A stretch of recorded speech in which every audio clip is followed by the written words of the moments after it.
I hope you guys like this morning ride, and if you're watching for the first time, you can kindly subscribe. তো see you next round. ভালো থাকেন, সাবধানে ride করেন। Tata. ঢুকে গেছি অন্ধকার গুহাতে। ওরে রে, এখানে কোনো লাইট নেই কেন? হোয়াট? কি রে ভাই, পুরা গ্যারেজে কোনো লাইট নেই? না, জিনিসটা তো দেখে ভয় লাগতেছে পুরাই। ভাই, পুরা গ্যারেজে কোনো লাইট নেই, এখানে কোন একটা ঘটনা হয়ে গেল, কেউ টের পাবে না। কিরে,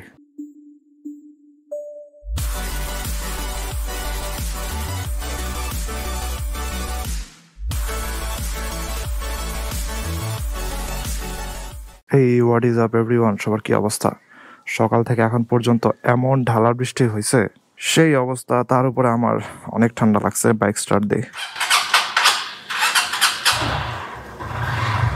ওরে, ঠান্ডা ঠেলা তো বাইকও স্টার্ট নিতে চাইতেছে না। একটু গরম করতে দেওয়া উচিত ছিল, কিন্তু গরম হওয়ার কোনো সময় নাই। 10 মিনিটের মধ্যে আমার উদ্বাসে পৌঁছানো লাগবে, অনেক লেট হয়ে গেছে। এরকম সকালে এমন অবস্থা যে বাইরে হইতে ইচ্ছা করে না। এত বৃষ্টি, এত কিছু। যাই, মেইন রাস্তায় যাই, তারপরে কথা বলি। তবে জিনিসটা হচ্ছে, এখন আর সকাল একদম 8টা বাজে বের হই না, কারণ 8টা বাজে এমন লেভেলের জ্যাম লাগে রিক্সার ভিড়ে, আর মুভ করা পসিবলই হয় না, এত পরিমাণে রিক্সা থাকে। এই জন্য এখন 8:30 বাজে বের হই আর কি। আজকে আরো বেশি দেরি হয়ে গেল। বৃষ্টি পড়তেছে, বৃষ্টির মধ্যে রেকর্ড করতেছি। ফাইনালি হালকা একটু বড় রাস্তায় বের হইলাম। ক্যামেরা ট্যামেরা ভিজে যেতেছে, কিন্তু কিছু করার নাই, এই গুড়ি গুড়ি বৃষ্টিতে যাওয়া লাগবে। আর প্রচুর অটো এক্সপোজার বারবার খালি অন হয়ে যেতেছে ক্যামেরাতে, অনেক বিরক্ত লাগতেছে। এটার কারণটা কি জানেন? এটা হইতেছে লেন্সের উপরে যে পানি পড়তেছে, এই জন্য লাইটের ডিস্টরশন হয়ে যেতেছে। ওইটা সমস্যার কারণে অটো এক্সপোজার বারবার চলে আসতেছে। এই যে অন করার সাথে সাথে অটো এক্সপোজার হয়ে যেতেছে ক্যামেরা। এখন কি আমি 10 বার অফ করবো, অন করবো? দূর, এর মধ্যে চালাতে থাকি। এমনি সকালবেলা উঠলে মেজাজ প্রচুর খারাপ থাকে, তার উপরে যদি ব্যাটারি রিক্সাগুলো এরকম ভাবে একটার সাথে আরেকটা এরকম ওভারটেক করতে থাকে। এক ব্যাটারি রিক্সা আরেক ব্যাটারি রিক্সার ওভারটেক করে, দুইটারই স্পিড কিন্তু মনে করেন মোটামুটি সেম। পরে ওভারটেক করে যাইতে পারে না, দেন দুইটা পাশাপাশি চলতে থাকে, পুরো রাস্তাটারে ব্লক করে। ওয়াও, এটা কি অনেক আগের গাড়ি নাকি? ঢাকা মেট্রো খ। আকাশে কি লেভেলের মেঘ দেখছেন? ওয়েদারে দিয়েই রাখছে যে সারাদিন বৃষ্টি হবে। কালকে সারা রাত হয়েছে আর কি, 10 মিনিটের জন্য বৃষ্টি থামে নাই কালকে। যাই হোক, উদ্বাসে ঢোকার পরে বের হব আমি রাত 8টায়, তাই সারাদিন কি হয় না হয় কিছুই আমি টের পাবো না। শুধুমাত্র ক্লাসে দেখা যায় যে স্টুডেন্টরা ছাতা নিয়ে ঢুকছে, তখন বোঝা যায় যে ওরা বৃষ্টিতে অনেক ভিজে টিজে আসছে। আর এদিকে আমি কালকে বেরই হয় নাই, কারণটা হচ্ছে এত পরিমাণে আমার ঠান্ডা লাগছে যে প্রচুর খারাপ লাগতেছিল।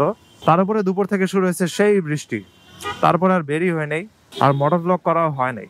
এবং একটা জিনিস নিয়ে মোটর ব্লগ করার ইচ্ছা ছিল, ওইটা হচ্ছে হোন্ডার যে নতুন হর্নেট 2.0 আসছে, ওইটার ব্রেকিংটা নিয়ে একটা কথা বলার। সেটা হচ্ছে ইঞ্জিন ব্রেক। ওই জিনিসটা আপনি যদি মনে করেন, এই মোটরসাইকেলে যদি আমি 70-80 স্পিডে আছি, হঠাৎ করে সেকেন্ড গিয়ারে ফালা দিই, লো গিয়ারে দিয়ে দিই যদি, তাহলে কি হবে? চাকা লক হয়ে যাওয়ার পসিবিলিটি আছে। কিন্তু হর্নেটে হচ্ছে ওই অ্যাসিস্ট ক্লাচ, স্লিপার ক্লাচের কারণে ওই ইঞ্জিন ব্রেকটা হচ্ছে স্মুথলি নামে, স্পিডটা স্মুথলি নামে। আরেকটা জিনিস হচ্ছে, হোন্ডা ওদের ফুয়েল ইনজেক্টর নাকি জানো, ইঞ্জিনের একটা টেকনোলজি ইউজ করে। ওইটার ওরা নিজেরাই হচ্ছে একটা নাম দিছে, পি দিয়ে কি যেন একটা নাম। এটা দিয়ে হচ্ছে আমার একটু ঘাটাঘাটি করা লাগবে, ডিসকাশন করা লাগবে। তো ফার্স্টে আমার কাজ হচ্ছে নিজের হোমওয়ার্ক করা, আমি নিজে এটা নিয়ে একটু পড়াশোনা করব, তারপরে হচ্ছে আপনাদেরকে এটা নিয়ে বলা। যাই হোক, আজকের সকালে মাথা পুরাই ব্ল্যাঙ্ক হয়ে আছে। বৃষ্টি ভেজা সকালে মাথায় আমার কিছু আসতেছে না, তার উপরে ঠান্ডা লেগে মাথা প্রচুর ব্যথা। জ্বর না আসলেই হইলো। আরেকটা জিনিস, সবাই সাবধান থাকেন, ডেঙ্গুতে কিন্তু প্রচুর মানুষ মারা যাইতেছে এবং অনেক খারাপ অবস্থা দেশে। আমি যাদেরকেই চিনি না কেন, মনে করেন সবারই ম্যাক্সিমামেরই খালি জ্বর ঠান্ডা, জ্বর ঠান্ডা।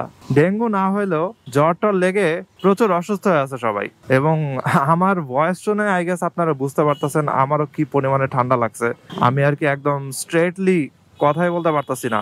নর্মালি আমার যে একটা স্মুথ ভয়েসে কথা বলা, ওইটাই হইতাছে না আর কি। কথা বলতে গিয়ে আমার কথা জড়া যাইতাছে, এই অবস্থা আর কি। তো আমি বের হওয়ার আগে একটা টাইম বলছিলাম যে আমার 10 মিনিটসের মধ্যে উদ্বাসে চলে আসা লাগবে।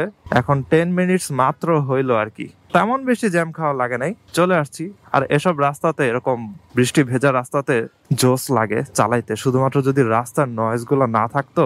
আমি ইঞ্জিনের সাথে, এক্সস্টের সাথে মাইকটা লাগাইতাম, তারপরে একটা পুরাই রেইনি মর্নিং রাইড এরকম টাইপের একটা ভিডিও করতে পারতাম, জোস হইতো। কিন্তু রাস্তাতে এত পরিমাণে নয়েজ, এই জন্য ওই টাইপের ভিডিওগুলো আর কি করা যায় না, বিদেশিরা যেগুলো করতে পারে।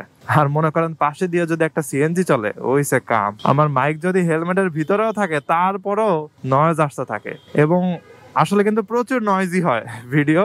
কিন্তু আমার হচ্ছে এটাকে অনেক এডিট করা লাগে, অডিওটা পুরো আলাদা করে অন্য সফটওয়্যারে নিয়ে গিয়ে আমার এডিট করা লাগে, তারপরে হচ্ছে ভিডিও এডিটিং করা লাগে। যাই হোক, জাস্ট একটা মর্নিং রাইড ছিল, এবং আর কি লেজি, ঠান্ডা সর্দি লাগা মর্নিং রাইড, অবস্থা খুবই খারাপ। তো আজকের ভিডিও এখানে শেষ করি। I hope you guys like this morning ride, and if you're watching for the first time you can kindly subscribe. তো সিনো নেক্সট রাউন্ড, ভালো থাকেন, সাবধানে রাইড করেন, টাটা। ঢুকে গেছি অন্ধকার গুহাতে। ও রে রে, এখানে কোনো লাইট নেই কেন? হোয়াট? কিরে ভাই, পুরা গ্যারেজে কোনো লাইট নেই? না, জিনিসটা তো দেখে ভয় লাগতেছে পুরাই। ভাই পুরা গ্যারেজে কোনো লাইট নেই, এখানে কোন একটা ঘটনা হয়ে গেল, কেউ টের পাবে না। কিরে